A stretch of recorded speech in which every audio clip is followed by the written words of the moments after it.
Hello everyone, welcome back to my another video. সামনেই এসছে Netaji Subhash open ইউনিভার্সিটির এর ফার্স্ট সেমিস্টারের ইংলিশ এক্সাম এবং হাতে সময় খুবই কম। তাই চলো চট করে দেখে নিই যে ফাইনাল সাজেশন যেটা আমরা বলি লাস্ট মিনিট সাজেশনে আমরা কি করতে পারি। এই ভিডিও থেকে তোমরা ইংলিশের 4টে পেপারের সাজেশনই ফ্রিতে পেয়ে যাবে এবং ভিডিওর নিচে তোমরা ডেসক্রিপশন বক্স চেক করলে সেখান থেকে তোমরা এই সাজেশনগুলোর আনসার যদি তোমাদের কাছে না থেকে থাকে সেই আনসার শিটও তোমরা কিন্তু পেয়ে যাবে। এবং ভিডিওর লাস্টে আমি একটা স্যাম্পল আনসার হিসেবে একটা আনসার দিয়েছি, সেটা তোমরা দেখে নিয়েই বুঝতে পারবে যে এখানের আনসারগুলোও কিন্তু খুবই সহজ। এই নয় যে প্রত্যেকটি নোটসের আনসার কঠিন হবে, তো তোমাদের মুখস্থ করতে প্রবলেম হতে পারে। সেই জন্য একদম সিম্পল সেন্টেন্স ইউজ করে লেখা, একদম সহজ ভাষাতে লেখা আনসারগুলো তোমরা এখানের পিডিএফ থেকে পেয়ে যাবে। আর হ্যাঁ, সাজেশনগুলো আমি একটু কুইক স্ক্রোল করে দিচ্ছি এই কারণ ভিডিওটা যাতে বেশি লেন্দি না হয়। তোমরা সাজেশনগুলোকে স্ক্রিনশট করে নিতে পারো, দেন তারপরে তোমরা খাতাতে নোট ডাউন করতে পারো। এবং পোয়েট্রি সেকশনের ক্ষেত্রে যদি তোমাদের হাতে টাইম খুবই কম থাকে তাহলে তোমরা প্রত্যেকটি পোয়েমের সামারি বা অ্যানালাইসিস করে নিতে পারো। যাই প্রশ্ন আসুক ওটাই লিখে দেবে, তো নাম্বার দিয়ে দেবে। অ্যান্ড দেন সেকশন সিতে আসি। এখানে এই যে আমাদের যে পেপার 1-এর যে সেকশন সির যে সেকশনটা থাকে, এখানে এই যে বিভিন্ন ধরনের পোয়েমের লাইন তুলে এটাকে বড় করে লিখতে হয়। তো সেখানে এটার কিন্তু কোনো পার্টিকুলার সাজেশন নেই, তোমরা নিচে দেখতে পাবে লেখা আছে।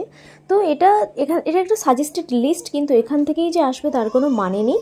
এটা জাস্ট একটা দেওয়া হয়েছে, এগুলো থেকে তোমরা প্র্যাকটিস করতে পারো, কারণ এগুলো হিউজ প্র্যাকটিস করলে তবেই লাগে, নয়তো কিন্তু অতটা সহজ নয় সাজেশন থেকে এগুলোকে লাগানো। বাট স্টিল তোমরা এগুলো প্র্যাকটিস করো।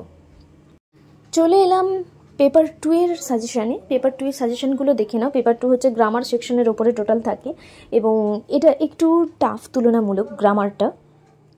গ্রামার পোর্শনের আনসারগুলো কিন্তু বাকি পোর্শনগুলোর তুলনায় একটু লেন্দি হয় এবং তোমরা চাইলে আমাদের ইউনিভার্সিটি থেকে যে বইগুলো দেওয়া হয়েছে সেই বইগুলো থেকেও কিন্তু তোমরা ওই আনসারগুলো খুঁজে বের করে লিখতে পারো। তবে হ্যাঁ, এই ইউনিভার্সিটিতে তোমরা যদি খাতা ভর্তি করে লিখতে পারো তাহলে তোমরা অনেক নাম্বার ক্যারি করতে পারো। তবে কি অনার্সের মতো খুব বেশি পয়েন্ট করে বা খুব বেশি লেখার দরকার নেই, আর অনার্সের মতো খুব পড়তেও হয় না। যেটা বললাম যে পোয়েম থেকে তোমরা যদি টাইম একদম কম থাকে, যে পয়েন্ট টু পয়েন্ট করে যে আনসারগুলো করার মতো তোমাদের টাইম নেই, তো প্রত্যেকটি পোয়েম থেকে একটা করে অ্যানালাইসিস বা সামারি করে নিও। তারপরে সেই পোয়েম থেকে যাই আসুক না কেন ওটাই একটা লিখে দিলে তুমি নাম্বার পেয়ে যাবে, যেটা অনার্সে সম্ভব নয়। এবং যেটা বললাম যে প্রত্যেকটি পেপারের যদি সাজেশনের আনসার চাও তার জন্য তোমাকে ভিডিও ডেসক্রিপশন বক্সে যেতে হবে। ওখানে তোমরা প্রত্যেকটা পেপারের সাজেশনের একটি করে লিঙ্ক পাবে। ওই লিঙ্কে ক্লিক করলেই তোমরা কিন্তু তোমাদের কাছে একটা অ্যাক্সেস নিতে হবে। সেই অ্যাক্সেসটা নেওয়ার পরেই তোমরা কিন্তু নোটসগুলো পেয়ে যাবে। এবার আসি পেপার 3-তে, থার্ড পেপার। এটি সম্পূর্ণ ব্রিটিশ ড্রামার ওপরে পেপারটি রয়েছে। অ্যাকচুয়ালি এই সাজেশনগুলো যথেষ্ট শর্ট করে দেওয়া রয়েছে, এর থেকে শর্ট করা সম্ভব নয়, তাই তোমরা একটু দেখে শুনে পড়বে। আর এই সাজেশন ফলো করে যদি তোমরা পড়ো তাহলে কিন্তু তোমাদের এক্সামে কমন তোমরা কোয়েশ্চেন পেয়ে যাবে। এবং নভেলেও চেষ্টা করবে যে যেমন কোয়েশ্চেন তার তেমন আনসার দেওয়ার। কারণ ধরো একজনের ক্যারেক্টার পড়লো, তো তুমি অন্য কারো ক্যারেক্টার লিখে দিলে বা পুরো সামারি লিখে দিলে তখন কিন্তু সেটা অতটাও অ্যাপ্রোপ্রিয়েট হবে না। তাই নভেলটাকেও তোমাদের একটু পড়তে হবে।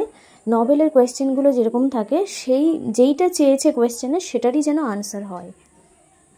ভিডিওটি যদি হেল্পফুল মনে হয়ে থাকে অবশ্যই ফ্রেন্ডসদের সাথে শেয়ার করতে ভুলবে না এবং লাইক তো অবশ্যই করবে, এবং তার সাথে যদি চ্যানেলে নিউ হয়ে থাকো সাবস্ক্রাইব করতে ভুলবে না। চলে আসি ইংলিশের ফার্স্ট সেমিস্টারের একদম লাস্ট পেপারে, অর্থাৎ পেপার নাম্বার 4-এর সাজেশনে। এই পেপারের সাজেশনের লাস্টে তোমাদের আমি একটা আনসার দেখাবো। সেই আনসারটা দেখলে তোমরা বুঝতে পারবে যে নোটসের কোয়ালিটি কেমন, সোজা হবে কি কঠিন হবে, তো তোমরা বুঝতে পারবে। তো সেটার জন্য ভিডিওটি লাস্ট পর্যন্ত দেখতে থাকো। এবং প্রত্যেকটি পেপারের সাজেশন কিন্তু তোমরা খুব ভালো করে ফলো করে যাবে এবং এখান থেকেই কিন্তু তোমরা তোমাদের যে প্রশ্ন থাকবে সেখানে কিন্তু কমন কোয়েশ্চেন পেয়ে যাবে। ফ্রিতে সাজেশন আশা করি পাওয়া যায় না, বাট স্টিল আমি তোমাদের ফ্রিতে দিচ্ছি, তার জন্য ভিডিওতে একটি লাইক দিয়ে দিও এবং চ্যানেলটিকে সাবস্ক্রাইব করে দিও। আর প্লিজ ফ্রেন্ডদের সাথে শেয়ার করে দিও যাতে প্রত্যেকেই এই হেল্পটি পেয়ে থাকে। এবং তোমাদের মনে হতে পারে এটি হচ্ছে ব্রড সাজেশন, বাট না, এটাই হচ্ছে লাস্ট মিনিট সাজেশন। এর থেকে শর্ট করা সম্ভব নয়, কারণ MA করছো মানে ভাস্ট সিলেবাস, তো সেখান থেকে এতগুলোই কোয়েশ্চেন আসে। তোমরা তোমাদের ইউনিভার্সিটির বইটা খুললেই বুঝতে পারবে যে বিভিন্ন জায়গা থেকে পড়তে বলেছে, বিভিন্ন পোয়েম, বিভিন্ন সেকশন থেকে আমাদের পড়তে হয়। তো প্রচুর ভাস্ট সিলেবাস এমএ মানে, এবং সেখান থেকে কিছু কিছু প্রশ্ন বেছে নিয়ে এই সাজেশনটি করা হয়েছে। সেখানে তোমরা 10টা 11টা করে প্রত্যেকটি সেকশন থেকে কোয়েশ্চেন পাচ্ছ। তো এর থেকে শর্ট তোমরা এক্সপেক্ট করো না। তো এখানেই 4টে পেপারের সাজেশন শেষ হলো, এবং এরপরে তোমরা একটা স্যাম্পল আনসার টাইপে দেখতে পাবে 18 নম্বরের একটা প্রশ্নের। তো সেখানে দেখতে পাবে যে কতটা সহজ ভাষাতে লেখা এবং কতটা ছোট করে লেখা, খুব বড় নয়। এবং ভিডিওটি ভালো লাগলে অবশ্যই লাইক করবে, সাবস্ক্রাইব করবে এবং ফ্রেন্ডসদের সাথে শেয়ার করতে ভুলবে না। এবং এই আনসারগুলো চাইলে ভিডিও ডিসক্রিপশন বক্সে যাও, লিঙ্ক ক্লিক করো, পেয়ে যাবে। দেখা হচ্ছে পরের ভিডিওতে। বাই।